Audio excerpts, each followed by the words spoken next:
होगी। अगर पैसे के बारे में विचार करते हो तो आपके पास पैसा आना शुरू होगा। अगर आप अपने प्यार के बारे में विचार करोगे तो आपको आपका प्यार जल्द ही मिलेगा। गौतम बुद्ध के अनुसार हम वही बनते हैं जो हम सोचते हैं।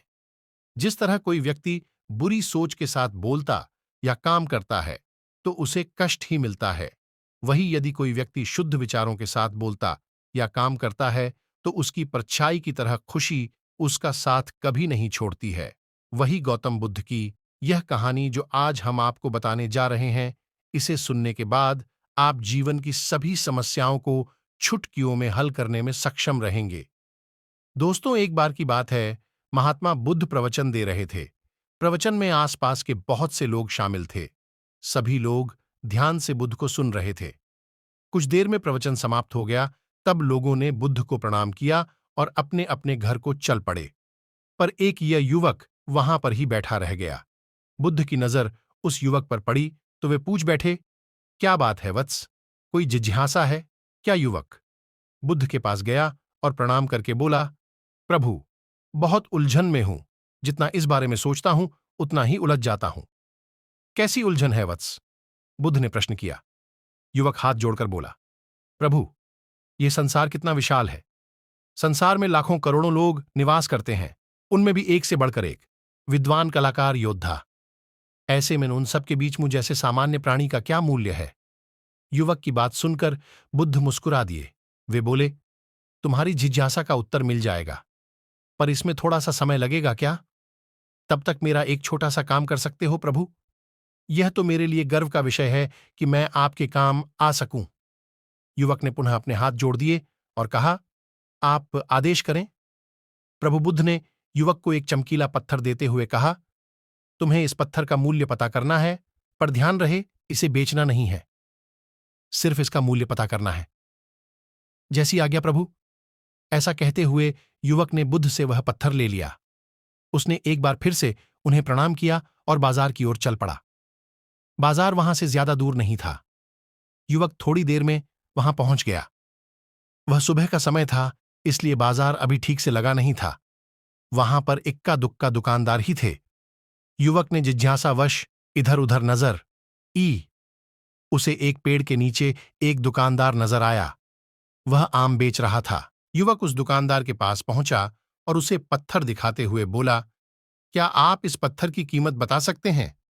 दुकानदार एक चालाक व्यक्ति था। पत्थर की चमक देखकर वह समझ गया कि अवश्य ही यह कोई कीमती पत्थर है। वह बनावटी आवाज में बोला, देखने में तो कुछ खास नहीं लगता, पर मैं इसके बदले 10 आम दे सकता हूं।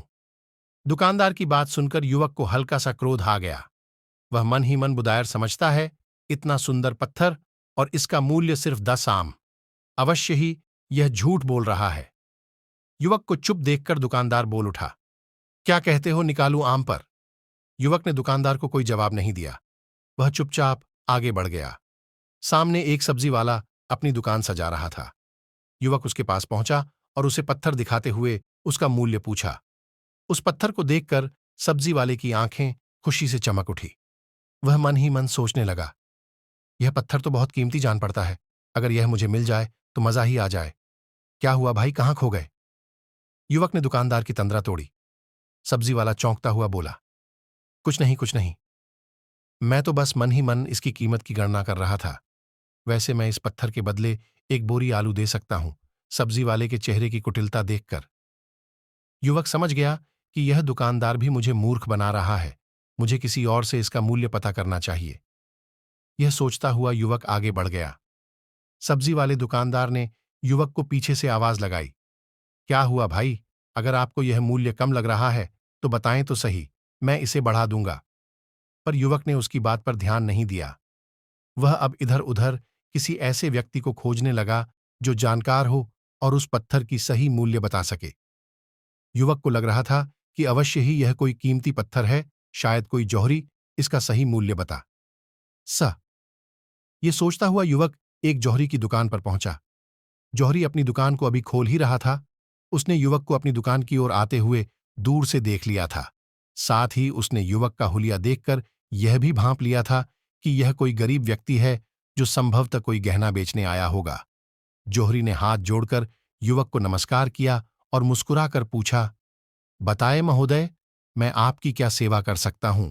युवक ने बुद्ध का दिया पत्थर अपनी हथेली पर रख दिया और बोला, इसका मूल्य पता करना था। पत्थर को देखते ही जौहरी उसे पहचान गया कि यह बेशकीमती रूबी पत्थर है जो किस्मत वाले को मिलता है।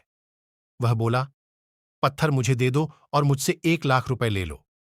कहते हुए जौहरी ने पत्थर लेने के लिए अपना दाहिना हाथ बढ़ाया, पर तब तक युवक ने पत्थर को अपनी मुट्ठी में बंद कर लिया था।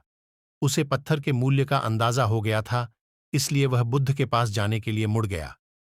जौहरी ने उसे पीछे से आवाज लगाई, अरे रुको तो भाई, मैं इसके 50 लाख दे सकता हूं।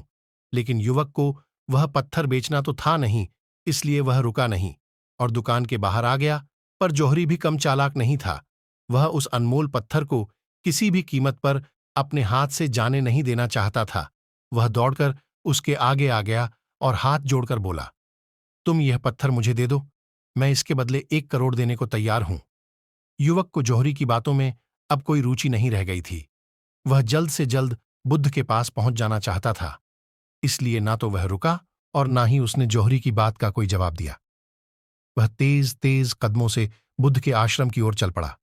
जौहरी ने पीछे से आवाज लगाई, यह अत्यंत मूल्यवान पत्थर है, अनमोल है, तुम जितने पैसे कहोगे मैं दे दूंगा। यह सुनकर वह युवक परेशान हो गया।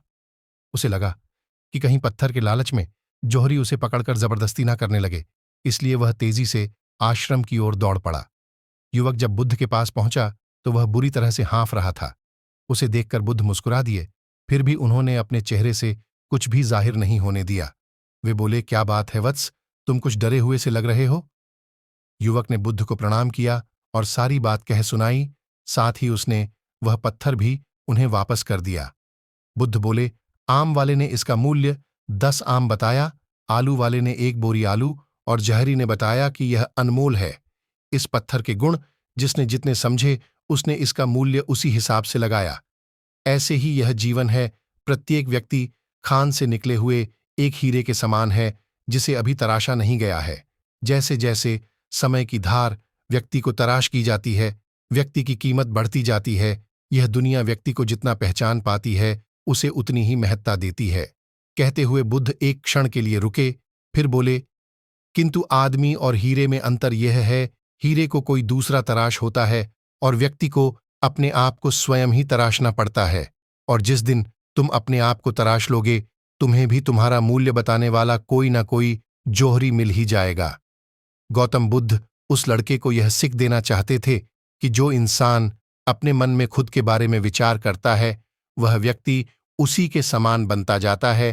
किसी इंसान को अगर दुनिया की किसी भी चीज से सच्चे मन से लगाव हो तो वह इंसान उस चीज को प्राप्त कर लेता है। वही जो इंसान अपनी मनछाई चीज को पापा